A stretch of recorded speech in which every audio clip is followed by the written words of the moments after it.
اور حضرت جنید بغدادی علیہ الرحمہ نے صبر کے حوالے سے کیا ہی خوبصورت بات ارشاد فرمائی ہے۔ آپ ارشاد فرماتے ہیں کہ ناک منہ چڑھائے بغیر کڑوی چیز کا گھونٹ پی لینا صبر ہے۔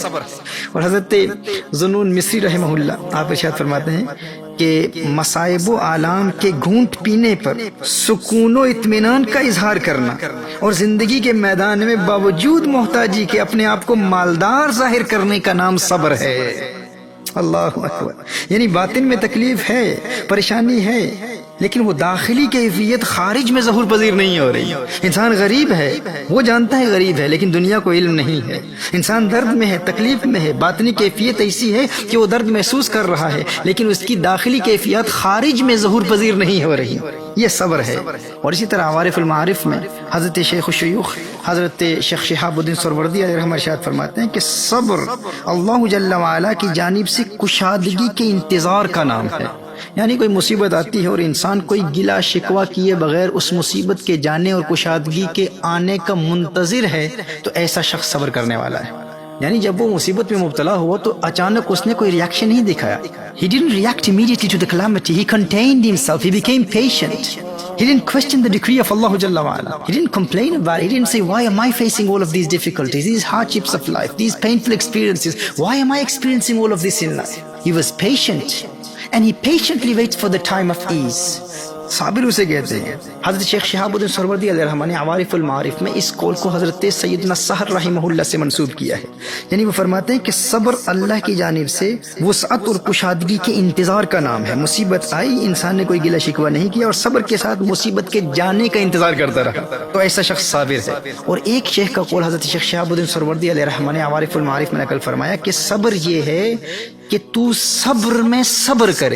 صبر یہ ہے کہ انسان صبر میں صبر کرے، یعنی مصیبت آئی، تو نے گلہ شکوہ نہیں کیا اور نہ ہی تجھے مصیبت کے جانے کا انتظار ہے۔ اللہ اکبر کبیرہ۔ یعنی ایک تو وہ شخص ہے نا کہ مصیبت آتی ہے، وہ فوراً ریاکٹ نہیں کرتا، گلہ شکوہ نہیں کرتا اور سکون کے ساتھ اس مصیبت کے جانے کا انتظار کرتا ہے۔ یعنی صابر وہ شخص ہے جو مصیبت کے جانے کا اور کشادگی کے آنے کا منتظر ہے، وہ صابر ہے۔ لیکن ایک قول یہ ہے کہ صبر تو یہ ہے کہ انسان صبر میں صبر کرے۔ صبر میں صبر سے مراد کیا ہے؟ یعنی مصیبت آئی، تکلیف آئی اور وہ صبر بھی کرتا رہا، گلہ شکوہ بھی نہیں کیا اور پھر مصیبت کے جانے کا انتظار بھی نہیں کیا۔ مصیبت کے جانے اور کشادگی کے آنے کا انتظار ہی ختم ہو گیا، کہا کہ وہ شخص ایسا ہے جو صبر میں صبر کرتا ہے۔ اللہ اکبر کبیرہ۔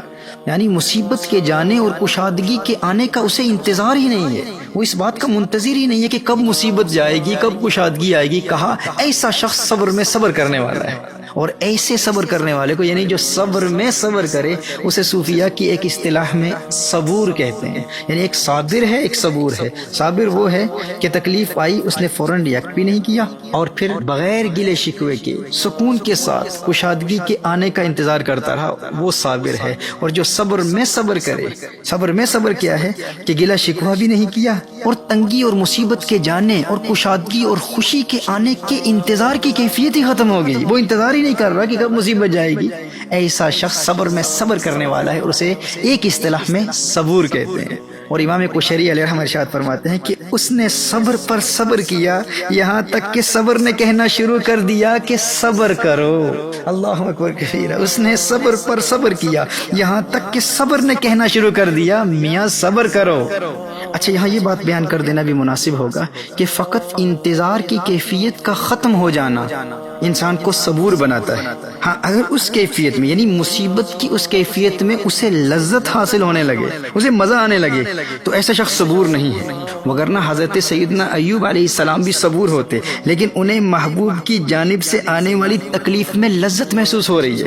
وہ اللہ کے نبی ہیں، ان کا مقام تو بہت بلند و والا، بہت عرفہ والا ہے۔ یعنی صبر میں صبر کرنے والا وہ ہے کہ جس پر تکلیف آئی، تکلیف کے آنے پر اس نے گلہ شکوہ بھی نہیں کیا، شور نہیں مچایا اور مصیبتوں، تکلیف و تنگی کے جانے اور کشادگی اور وسعت اور خوشی کے آنے کے انتظار کی کیفیت بھی ختم ہو گئی، تو ایسا شخص کون ہے؟ صبور ہے۔ لیکن وہ شخص جو مصیبت کے آنے پر بھی لذت محسوس کر رہا ہے، اسے حضرت ایوب علیہ السلام کہتے ہیں، وہ اللہ کا نبی ہے۔ تو ایک صابر ہے، ایک صبور ہے، جس طرح ماضی کے دروس میں بیان کیا تھا، ایک شاکر ہوتا ہے، ایک شکور ہوتا ہے، اسی طرح ایک صابر ہوتا ہے، ایک صبور ہوتا ہے۔ دیکھیے صبر کیا ہے؟ مصیبت کے آنے پر صبر کیا جاتا ہے،